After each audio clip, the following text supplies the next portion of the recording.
sa inyong walang sawang suporta at tiwala sa SMNI Foundation.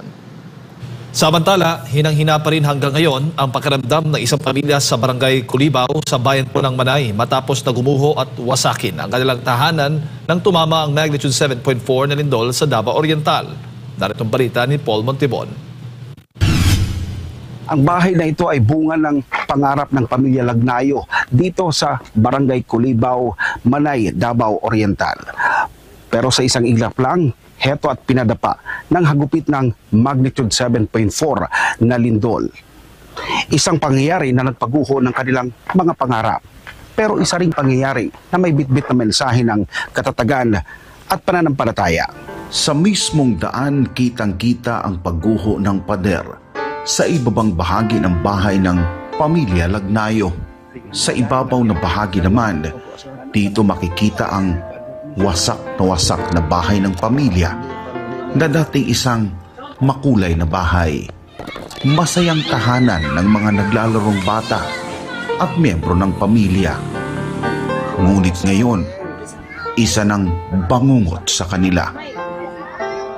Sa aming pakikipag-usap sa pamilya, napag-alaman namin na bunga pala ng pinagsama-samang pangarap ng mag-anak ang pagpapatayo ng bahay na ito.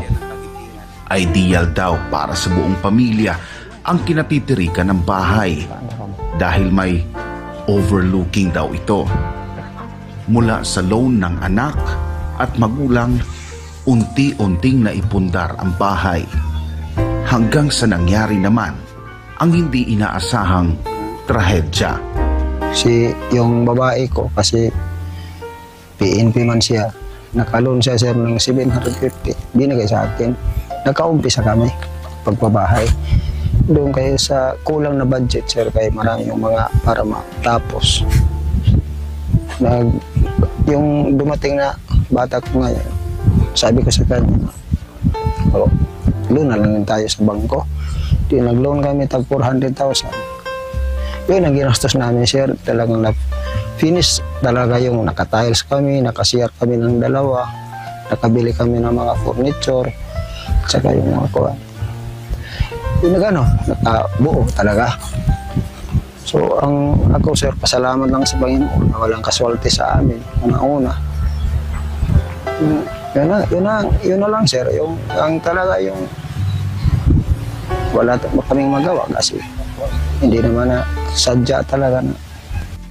Si Irene, na isa sa mga anak ng pamilya Lagnayo, halos nasaid na raw ang kanyang luha sa kakaisip papaano magsisimula, lalo pat malaki ang kanyang ipinuhunan sa bahay na iyon.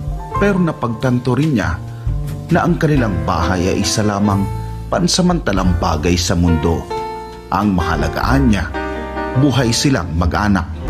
Sa ngayon sir, may mahirap, masakit sa part po namin.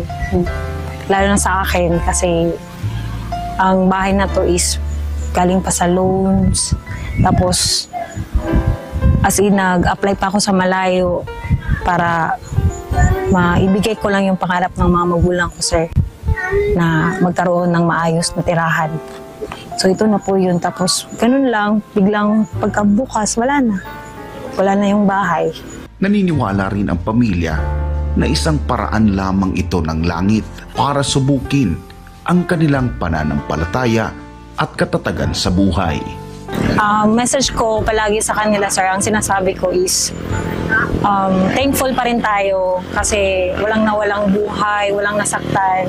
Blessed pa rin tayo despite sa mga nangyari sa atin. May awa ang Diyos. Wala namang pagsubok na binibigay ang Diyos na hindi natin malalampasan. So, dasal lang tayo. So ngayong gabi, bumalik tayo dito sa lugar nila Sir Herman at Ma'am Vilma dito sa Barangay Culibaw. Dahil nga hindi na mapakinabangan ang kanilang bahay matapos mawasak ng lindol. Sa tent na ito na binigay ng gobyerno, sila ay pansamantala na tumitira. Kaso nga lang, dahil dadalawang pamilya, medyo masikip yung lugar na ito para sa kanila, at may kasama pa silang maliit na bata. Actually, sir, hindi talaga siya madali. Kasi iba talaga yung comfort na nasa bahay. Tapos iba rin yung routine na dito kami sa temporary shelter, like tents, dito rin sa ano. Iba yung galaw namin dito, iba yung galaw sa bahay. Big difference talaga yung nandito. At saka yung may bahay talaga, may proper na bubong.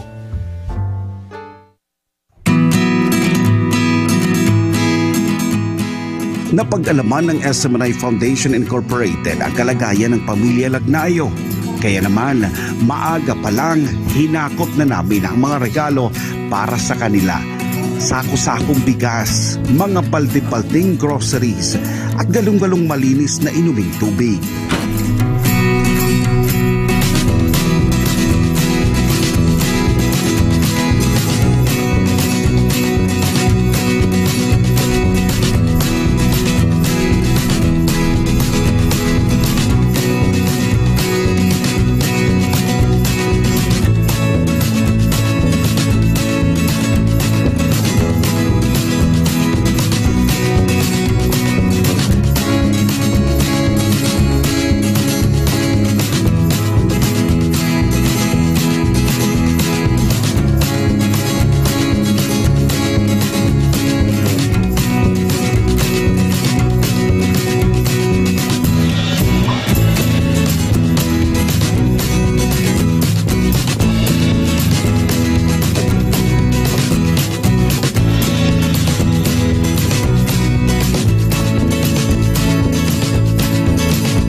Malaking pasalamat namin sa lahat ng sponsors at donors na nagbigay ng blessings through SMNI Foundation. It's a big help. It's a big help na nasa AMUA for our daily consume sa food, water.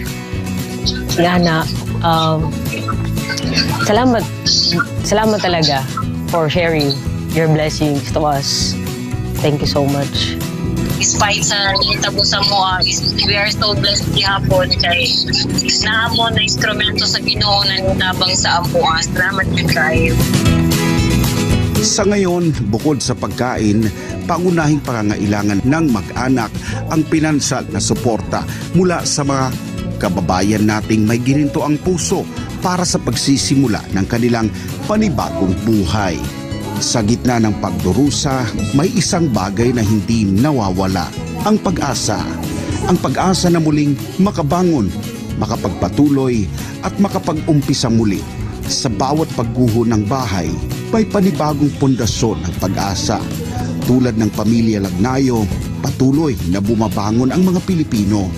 Matatag, may pananampalataya at may pusong hindi sumusuko. Sa tulong ng SMNI Foundation Incorporated, muling na itatayo hindi lang ang mga tahanan, kundi pati ang pag-asa ng bawat pamilya. Para sa Diyos at sa Pilipinas kumahal, nag-ulat Paul Montemon, SMNI News. Yan, samantala, oras po sa Pilipinas, 8:36 na po ng umaga.